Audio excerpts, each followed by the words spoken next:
Bem-vindo ao canal Hashimoto, meu nome é Thaís e hoje teremos um bate-papo sobre saúde da mulher, mindfulness, ayurveda e registros akáshicos. A convidada de hoje é a doutora Marina Fernandes, médica especializada em cirurgia ginecológica, que também está se especializando em ayurveda e é instrutora de mindfulness e faz parte da equipe do Instituto Kemp de Medicina Integrada. Ela atende como médica na Zona Sul de São Paulo e faz atendimentos online de mindfulness. Se quiser conhecer melhor o trabalho dela ou marcar uma consulta, o contato dela está na descrição desse vídeo. Bem-vinda, Marina!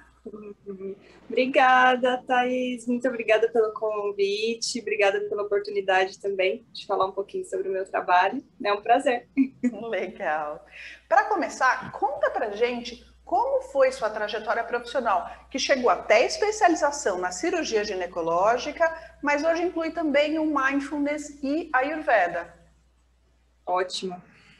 Eu não, para te falar assim, muito sinceramente, eu não me lembro que momento da vida que eu resolvi ser médica. Para mim foi uma coisa que veio já desde sempre. Nunca tive nem dúvida e nem qualquer tipo de questão em relação a isso, né? Foi muito direto. Quando cheguei na época de prestar vestibular, já era certo que eu ia fazer medicina.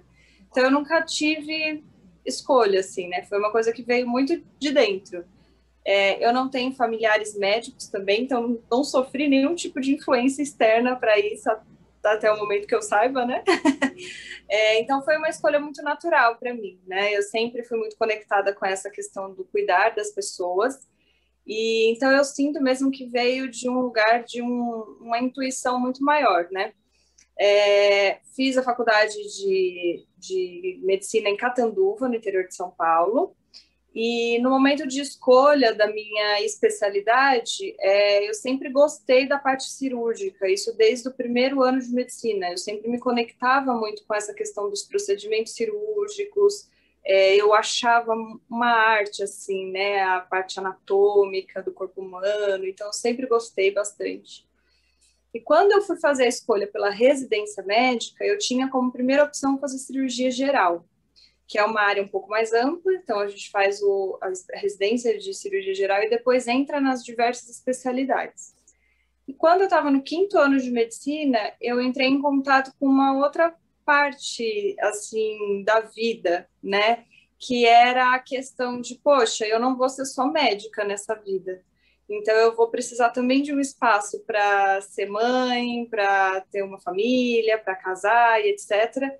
E eu via como essa rotina da cirurgia e dessa vida médica de quem faz cirurgia é muito entregue somente à cirurgia. Médico, de uma forma geral, tem um pouco, né, essa coisa workaholic, essa coisa 100% carreira profissional, enfim. Quando eu me conectei com essa necessidade, eu falei, poxa, eu vou fazer uma escolha aqui que talvez eu não tenha oportunidade de cuidar de uma outra parte da vida que para mim também era importante. Que legal, E foi então ter essa maturidade assim cedo, né? Que te permitiu escolher uma carreira que não te limitasse as opções de vida, né? Então foi uma escolha exatamente assim, né? Me caiu uma ficha, eu falei, poxa vida, eu acho que eu preciso olhar para esse lado também, né? E eu estava, na época, fazendo estágio, né, médico nas diversas especialidades e, por acaso ou não acaso, eu estava passando na ginecologia e na obstetrícia, né? Na parte dos partos, atendimento ambulatorial, e eu gostei muito. Primeiro porque eu me conectava muito com essa coisa do feminino já desde sempre, de algum lugar, né? E também porque era uma área, quando a gente olha para a parte médica, é uma área que contempla possibilidades infinitas de trabalho. Então, eu tenho a possibilidade de trabalhar na clínica, atendendo paciente, tenho a possibilidade de trabalhar com cirurgia e procedimentos também, tenho a possibilidade de trabalhar com a parte de imagem, de diagnóstico. Então, é uma área muito ampla, né? A gente pode fazer um leque de opções e seguir. E então eu fiz essa opção e vim estudar em São Paulo, fazer daí a minha residência médica em ginecologia e obstetrícia, que eu fiz na Unifesp. E aí fiz toda a minha formação aqui. Quando eu cheguei no final da residência de ginecologia e obstetrícia, aí então eu já trabalhava, né, nessa parte, fazia plantões, Então, eu já estava bastante envolvida com a parte de obstetrícia, parto, etc. E aí a gente tem várias outras subespecialidades que a gente pode seguir dentro da ginecologia e da obstetrícia. E foi quando, de novo, brilhou dentro de mim a coisa dos procedimentos. Desde da residência também eu gostava muito, né, de cirurgia. E aí eu fiz a escolha de fazer a minha subespecialidade de cirurgia ginecológica, que, na verdade, é uma especialidade bem específica, que chama-se uroginecologia, onde a gente cuida da parte dos distúrbios da pelve da mulher, então, do sistema urinário, da questão dos prolapsos genitais. Eu não sei se você já ouviu falar isso, mas chega uma hora na vida que as coisas vão caindo também. Não funciona assim tão perfeitamente. Isso! Aí, por exemplo, incontinência urinária, o prolapso dos órgãos pélvicos mesmo, né, que é uma consequência da idade, do número de partos, por exemplo, ou propriamente de uma estrutura física débil em colágeno, por exemplo, são várias questões. Então, eu me especializei especificamente nesse cuidado cirúrgico da parte uroginecológica, né, que tem a ver com o sistema trato urinário da mulher e genital. Nessa fase Nessa fase você já estava olhando para uma medicina mais integrada ou você ainda estava seguindo o caminho normal da medicina? Super cartesiana, super, super, super. E é muito interessante, porque isso para mim foi uma transição muito, que eu me lembro muito, sabe? O exato momento onde as coisas perderam o sentido para mim. Então, eu era muito cartesiana e eu até tenho, assim, apesar de ser pisciana e toda aberta para esse lado espiritual e tal, eu tenho uma parte também do ascendente em Virgem que é bem aqui, ó, né? Que gosta das coisas bem certinhas, milimetricamente calculadas, organizadas. Então, eu sempre fui da medicina super cartesiana dos protocolos. Olha, isso que está escrito aqui no livro, é isso aqui que eu vou fazer. Uhum. E quando eu estava já depois do meu ano de subespecialidade, quando eu caí na vida mesmo, assim, profissional, vamos dizer,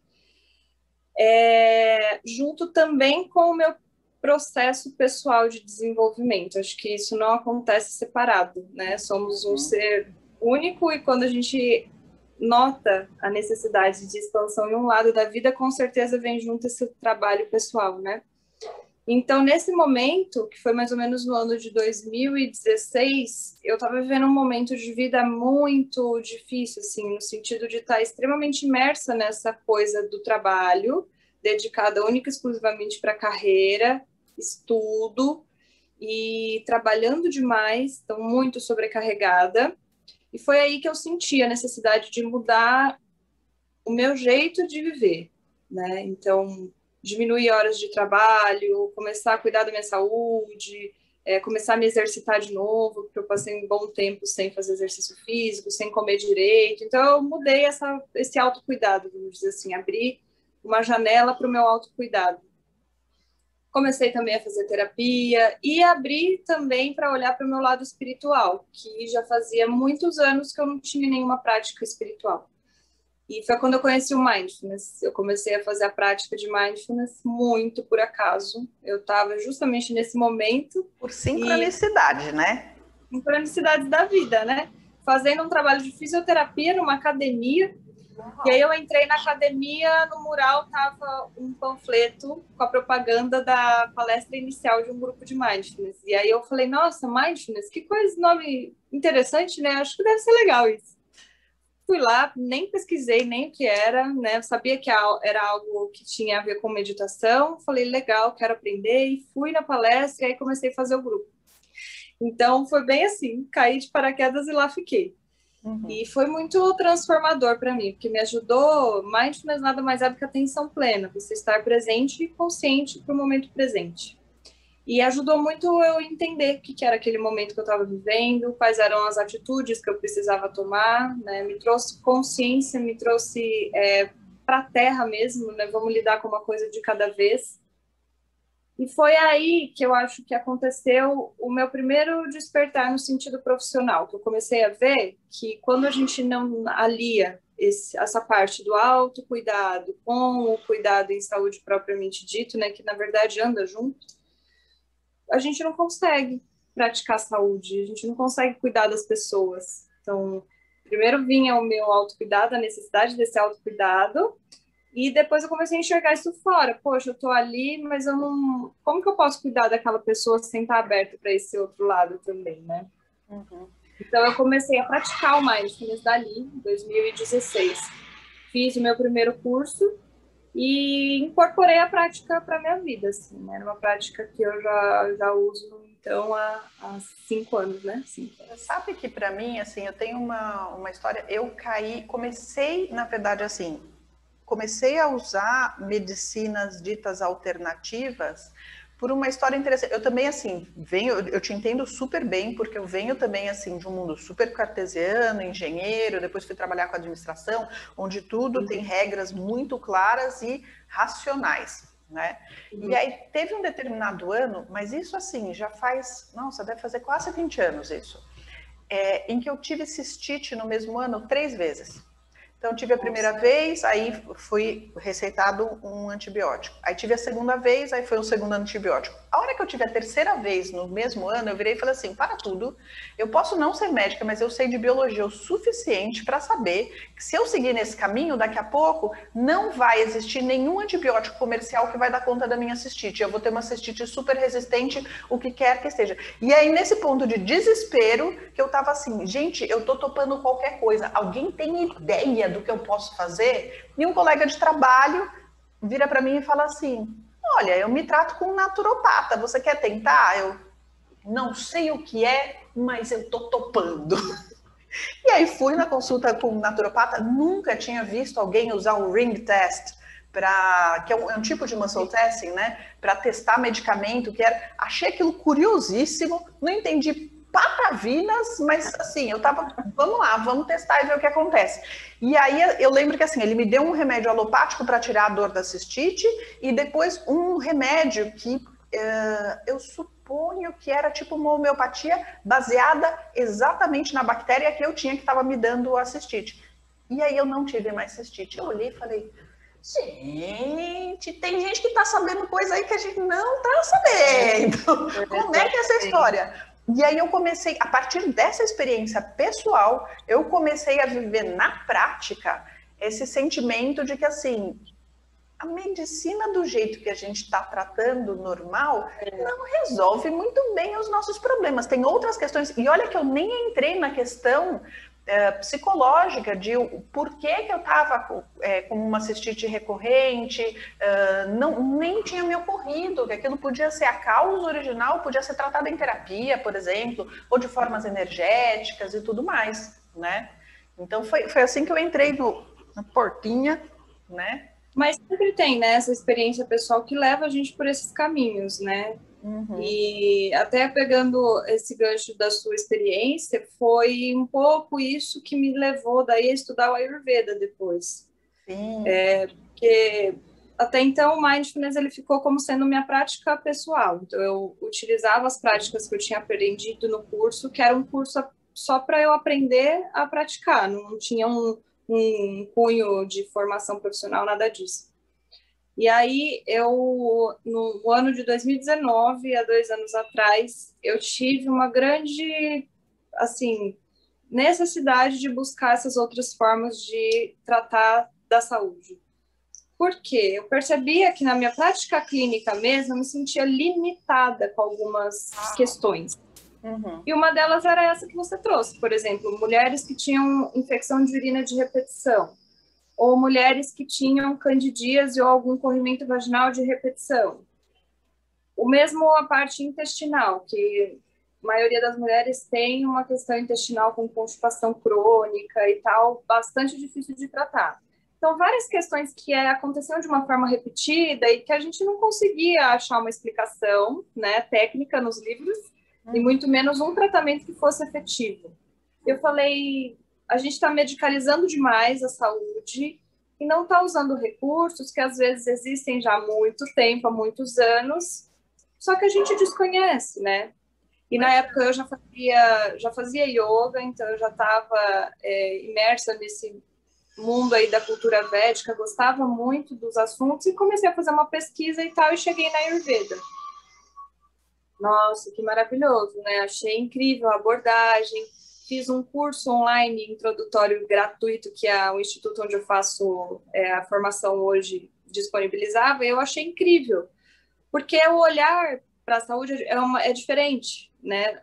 Na medicina, como eu aprendi, a gente aprende a olhar a doença, talvez achar uma causa, mas até antes de achar a causa, a gente já trata, a gente já medicaliza aquela questão. E no Ayurveda é diferente. O Ayurveda a gente parte do princípio que o corpo todo, que não é considerado só o corpo matéria, a gente tem o corpo de uma forma geral, que é o corpo físico, a gente tem o corpo espiritual, o corpo mental e emocional. Então, tudo isso precisa atingir um equilíbrio para que a gente chegue no estado de saúde. Então, é uma coisa um pouco mais profunda do que a gente aprende, né, na cadeira de medicina hoje. Perfeito. E qual o resultado que você tem obtido em consultório a hora que você alia a medicina tradicional, alopática, que eu acho que, na verdade, traz benefícios, porque no momento de crise, ou quando alguém quebrou a perna, né, assim, é bom ter esses recursos, né? Sim, com certeza. É só não usar em excesso, né? Nessa hora que você junta isso, a medicina ocidental alopática, junto com o mindfulness, junto com a Ayurveda, quais os resultados você tem percebido no consultório? Primeiro que assim, é nítido que as pessoas estão buscando e precisando desse novo olhar, dessa nova abordagem. Então, a partir do momento que eu comecei a colocar, porque a Ayurveda eu ainda não coloco praticamente na minha consulta, não faço consultas de Ayurveda porque eu ainda não me formei, né? Estou estudando ainda. Mas o Mindfulness, o ano passado, eu fiz os dois módulos de formação profissional, então hoje eu sou capacitada como instrutora de Mindfulness. Dou alguns grupos e também coloco esse olhar no meu atendimento. Então, a primeira coisa que eu faço é colocar os pacientes para fazer uma prática de centramento, de relaxamento no início da consulta, antes de começar a falar. E é incrível como as pacientes, já de cara, um monte de paz. Às vezes uma chora, eu já dou um lencinho. Normal. Tipo, e várias falam, nossa, mas que delícia esse acolhimento, um jeito diferente de você receber aquela pessoa que está te procurando, às vezes por uma questão difícil que está passando. Então, eu sinto que, primeiro que mudou a minha relação com as pacientes e atingiu uma necessidade que elas mesmas tinham e que nem sabiam, né? E essa foi uma das formas que eu achei de colocar essa coisa do mindfulness, né, nas minhas consultas e abrir esse portal de comunicação de que não é só medicamento que trata as questões. A gente precisa olhar de uma forma mais global para a vida. Como que aquela pessoa está trazendo aquele sintoma? O que está acontecendo na sua vida nesse momento que esse sintoma aparece? Ou o que estava acontecendo na sua vida quando esse sintoma começou a acontecer? Isso faz uma diferença incrível, justamente por aquilo que você disse. Existe talvez um conteúdo emocional e psicológico que não é expresso através de palavras e tal, mas que é materializado no corpo físico. E a gente precisa olhar para isso, né? Senão a gente não vai conseguir tratar de uma forma eficaz.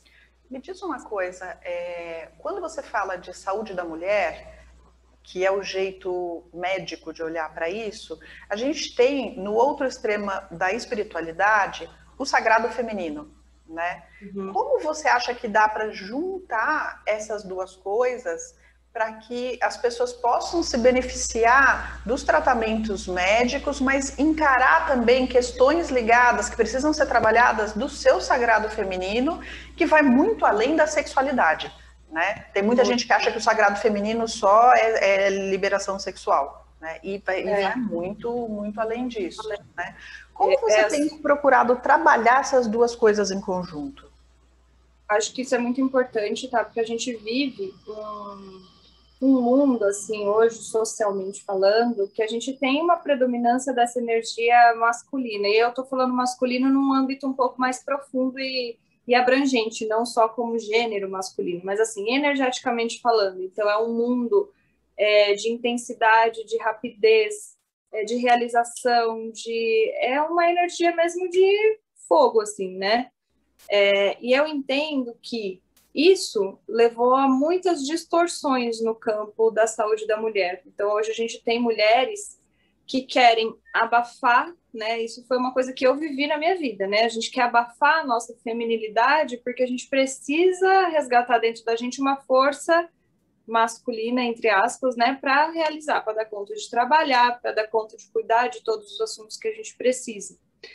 Mas a mulher, ela tem uma energia muito diferente, né? Não é melhor nem pior, é diferente, que é uma energia cíclica, que ela é regida pelos nossos hormônios, né? Então a gente não é linear. Nós somos cíclicas, né? No nosso conteúdo emocional, nós somos cíclicas no nosso corpo. A gente é capaz de ganhar peso no mesmo mês que a gente perde peso por conta de hormônios, né? Então, a gente não pode negar esse caráter diferente. Então, eu vejo que, assim, ao longo dos anos, a gente foi sufocando essa energia feminina dentro da gente, e isso precisa ser despertado. E é o que está acontecendo. Eu recebo muitas pacientes no consultório com desejo de voltar a conhecer a própria fisiologia, né, o próprio corpo, e como esse corpo funciona o mês todo. Então, eu acho que é aí que ocorre o link e a necessidade de intercâmbio da saúde da mulher, da forma como eu aprendi na escola médica, e dos saberes ancestrais, que eu gosto de chamar de saberes ancestrais, isso que traz essa cultura do sagrado feminino, que nada mais é olhar para o nosso corpo, para a nossa vida, da forma como antigamente as nossas ancestrais olhavam, né? Os indígenas, povos naturais do Brasil, né, que tem tanto a nos ensinar, né? Então, acho que é nesse ponto que ocorre essa intersecção. Então, os trabalhos de sagrado feminino, que trabalham bastante com essa energia ancestral, com a energia de cura mesmo dessas feridas que foram ficando ao longo dos anos, eu acho que isso é importantíssimo. E eu super recomendo e converso com os meus pacientes sobre isso, sobre essa necessidade. Legal. Olha, eu tenho 48 anos e boa parte do meu público é de mulheres que já são mais maduras, né? E aí a gente acaba tendo que encarar, então assim, em geral são mulheres que estão já no finalzinho da sua vida fértil e tendo que lidar com menopausa, com alterações hormonais, com alterações, e mais lá para frente, daqui a algumas décadas, com alterações fisiológicas que você estava comentando, né? Como você tem lidado com isso, juntando todas essas técnicas, toda essa sabedoria ancestral com a medicina, para as mulheres começarem a lidar melhor com a menopausa, por exemplo, que eu vi que foi um assunto que você falou recentemente. Sim. A menopausa, eu comecei até fiz uma série de posts no meu Instagram sobre isso, porque eu senti bastante necessidade de ver que era um tema que as mulheres estavam trazendo. E não só isso, era um tema que estava chegando, me circundando, sabe? Então, uma mulher falou aqui, uma parente falou aqui, eu falei, olha, esse tema chegando, para eu refletir. E eu vejo hoje que é um momento de transição, como vários que a gente vai passar ao longo da vida, né? A gente passa exatamente dessa fase cíclica e dessa fase produtiva da vida para uma fase onde vão ocorrer muitas transformações e muitas questões vão nascer, né? Eu acho que hoje a gente tem uma saúde física que permite que a gente seja muito ativa por muitos anos da vida, concorda? Se a gente olhar antigamente, a nossa expectativa de vida era muito menor. Então, uma mulher, quando chegava à menopausa, já era uma fase que, nossa... Finalzinho da vida, né? Final da vida, né? Sendo e hoje que não. Hoje, a maior parte da nossa vida como mulher, pela expectativa de vida, é uma vida de não fertilidade, né? Seja porque a gente era criança, entra na parte fértil, só que a hora que termina, a gente ainda tem muitas décadas de vida depois disso, né? Exato. E aí o que eu entendo, assim, de um aspecto um pouco mais subjetivo, né, que é uma grande chamada, assim, nessa fase da vida. A gente não vai mais estar produzindo ou, vamos usar o termo, parindo coisas fisicamente, concorda? A gente não vai mais ter essa possibilidade. Mas o parir na vida, ele tem muito a ver também com projetos, sonhos e coisas que ainda vão acontecer na nossa vida e que a gente pode dar vazão para isso nessa fase da vida. Então, eu acho que o grande chamado para a mulher nesse momento que vem às vezes através desse fogo que sobe, sabe assim, que são os fogachos, é exatamente honrar essa força que ainda existe e que vai existir por muito tempo. Então, eu acho que é um momento de muita transição, que precisa de um resgate interno. Então, aquela mulher que nunca olhou para si, que sempre foi dedicada, talvez, aos filhos, ao marido, à família, é a hora dela voltar para si e olhar para ela, quais são seus desejos, seus sonhos, cuidar da saúde, né? Que muitas mulheres chegam nessa fase da vida sem cuidar nada da saúde, sem fazer exercício, sem olhar para a alimentação. Então, eu acho que é a hora de olhar realmente para si e ver o que está acontecendo, né? Então, antes de fazer qualquer tratamento, porque existem mesmo, né? Às vezes tem necessidade de fazer um tratamento para alguma questão que está prejudicando a qualidade de vida, de repente. Mas eu acho que muito mais importante do que olhar para os aspectos físicos é entender esse chamado simbólico que a menopausa traz para a gente. Legal, porque é interessante assim que eu vejo no meu processo assim de ir lidando com isso, eu procuro para todos os momentos da vida olhar para os benefícios. Então, uma das coisas que eu acho que é interessante assim, quando você não fica mais tão afetada pelos ciclos hormonais, né, que aquele sobe e desce, e você consegue ter uma tranquilidade maior, eu acho que esse é um dos benefícios, assim, a sensação que eu tenho é que a gente fica mais sábia, mais tranquila, mais madura, consegue caminhar pela vida sem tantos altos e baixos, sem ter aqueles dias que a gente quer socar o coleguinha, né? Qualquer coleguinha que passe pela frente, né? Então tem os seus benefícios também, acho que é questão de aprender a caminhar com os ritmos da vida também, né? Que interessante. O ano passado não, é que o ano passado quase não existiu, né? Mas em 2019 eu fiz uma aula sobre saúde da mulher e espiritualidade. Uau. Onde eu tentei fazer esse link justamente, quando a mulher chega na fase da menopausa, a gente assume um arquétipo, que é o arquétipo da sábia. E que, se a gente for olhar nas histórias ancestrais mesmo, de povos ancestrais, existia muito isso, né? A mulher, depois que chegou nessa fase da vida, ela é reverenciada e tratada como uma sábia. Por quê? Ela já adquiriu ao longo da vida conhecimento suficiente para poder orientar e dar suporte para as outras mulheres que são mais jovens e mais novas. Então, olha que lindo isso, né? Hoje em dia, a gente vê a menopausa de um aspecto de doença, de um aspecto de que precisa de tratamento. E não vê dessa parte que, poxa, é uma mulher que está ali, né, no auge da vida ainda, com uma experiência incrível para poder compartilhar com a gente, né? Pois é. E me conta, então, você já fez algumas consultas comigo de registros akáshicos, a gente já investigou aí um montão de coisa, né? Como foram as consultas para você? Nossa, fantástico, né? Eu acho que abriu uma janela de saberes ali incrível, né? Eu nunca tinha feito nada parecido, né? Eu já tinha feito terapias várias, mas a consulta de registros eu nunca tinha feito. E primeiro que foi muito esclarecedor, que eu acho que a consulta aos registros vem trazer mensagens muito importantes, mensagens que vão ali fazer diferença naquele momento que você está vivendo, e me ajudaram, pelo menos, a compreender o momento de uma forma diferente do que eu já tinha tentado. É muito diferente de fazer terapia, por exemplo, que a gente entende o aspecto simbólico a partir de uma experiência que eu estou relatando. Os registros não, eu estou ali recebendo uma informação de uma forma completamente diferente, né, e certeira, né, eu brinco e falo que os registros, eles não brincam em serviço, né, e ó, toma. O problema então, é que eles dão o tijolaço na cabeça e a gente que lide com isso.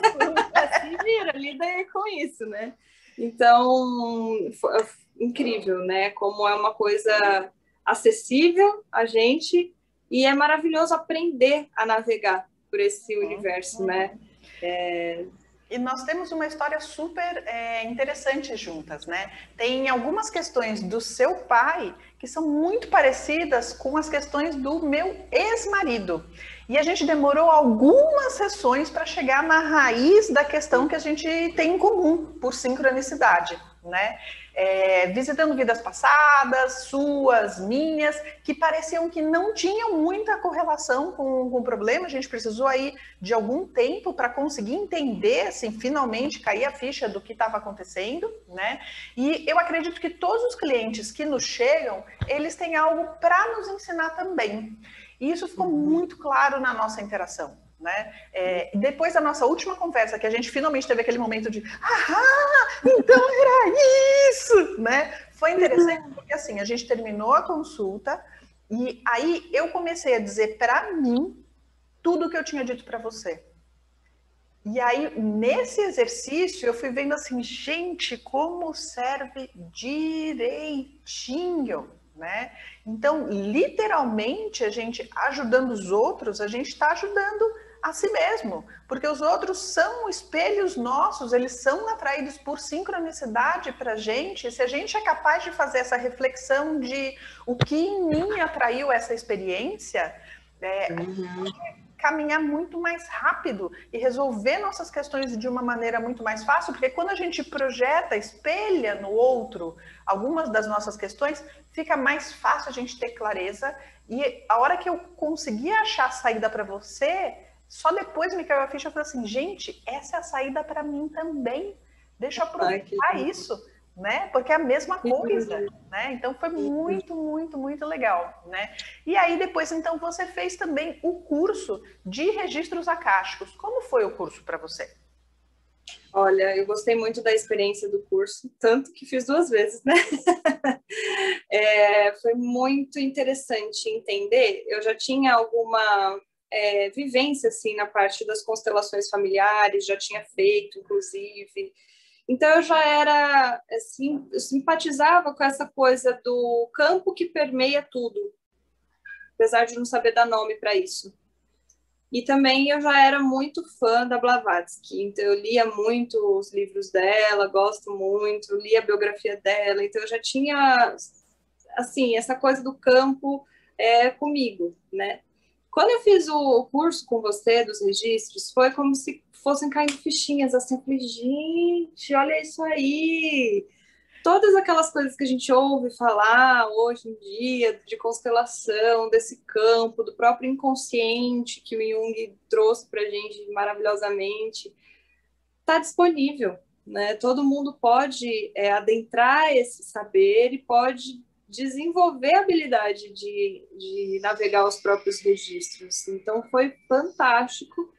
E eu percebi que, assim, tem uma parte do curso que é a parte dos clarissentidos, que para mim é uma das partes mais transformadoras, porque a gente coloca essa coisa dos poderes psíquicos, vamos dizer assim, num campo muito num campo muito místico, como se a gente não pudesse palpar, né, não pudesse aprender a experiência. E foi transformador aprender com você que eles existem, que eles estão com a gente o tempo inteiro, né? Acontece a todo momento, só que a gente precisa estar atento e precisa saber disso. Pois é. Então, o curso foi fantástico e eu percebi que, assim, a partir de trazer isso para consciente, eu comecei a experienciar outras formas de me comunicar com as pessoas e de interagir com esse campo. Então, fantástico, né? Não tem nem... Perfeito. E é interessante porque você teve uma experiência depois do curso que foi muito curiosa, em que que a gente estava conversando sobre como fazer para deixar que esse curso fosse só mais um diplominha para pôr na parede e fosse aplicado na prática, em que você se conectou com o campo de uma paciente que você não conhecia antes dela entrar no consultório, né? Conta pra gente como foi essa experiência. Isso. Eu tenho sempre o hábito, né, de antes de qualquer consulta, fazer um ancoramento pessoal, onde eu peço proteção, onde eu principalmente deixo as minhas questões de lado para poder me abrir, né, para aquela pessoa que está chegando, e onde eu me abro também para receber qualquer mensagem que seja, né, através de um campo intuitivo também. E eu sempre tive esse hábito, e foi depois da segunda vez que eu fiz o seu curso, eu me coloquei nessa postura ali, fiz o meu ancoramento, e quando eu menos percebi, eu estava recebendo umas mensagens, assim, né? Eu comecei a ver uma luz andando pela minha barriga, assim. Aí eu falei, nossa, mas que interessante isso. E aí comecei a me veio a ficha na hora que talvez isso pudesse ser o que a pessoa estava querendo trazer para mim na consulta. Então eu me dispus ali e falei, quais são as outras questões que ela vem me trazendo, né? E aí eu senti uma dor aqui na pelve, né? Bem na região do útero, senti como se estivesse apertando assim minha pelve. Eu entendi, tá, dor pélvica. E aí fui me conectando com isso e tal, e aí senti também uma coisa aqui na região do peito, como se fosse um movimento mesmo, assim, né? E aí eu falei, talvez ela esteja angustiada. Tá bom, né? Então foram essas imagens que eu senti no meu próprio corpo, assim, sabe? Que é E um dos depois claros sentidos, né? Esse é uma das isso, clareabilidades. clara e sensibilidade. E aí eu perguntei assim, como que eu posso ajudar ela hoje, né? O que que eu posso fazer de melhor por ela hoje? E veio muito essa questão da orientação para abertura espiritual, né? Para buscar essa coisa do campo espiritual. E aí fui atender a paciente. Quando ela começou a me falar, ela relatou exatamente as mesmas queixas. Primeiro ela falou que ela estava vindo por uma questão de cólica forte, menstrual muito forte, e também estava com um intestino assim estranho, ela oscilava períodos de constipação intestinal com diarreia, então uma coisa meio nesse sentido, um né? extremo ou do outro, né? E aí, quando eu perguntei para ela do aspecto emocional, como ela estava se sentindo, o que ela estava passando na vida, ela falou que ela estava extremamente ansiosa, angustiada, e aí a explicação que eu senti do aperto no peito, daquela imagem aqui no peito, assim, né? E, de fato, assim, eu sempre tenho por hábito, ao final de cada consulta, perguntar se a pessoa tem uma vivência espiritual, se acredita em alguma coisa, se tem alguma prática. E ela me falou que não, que ela já tinha tido, mas estava muito desconectada há muito tempo.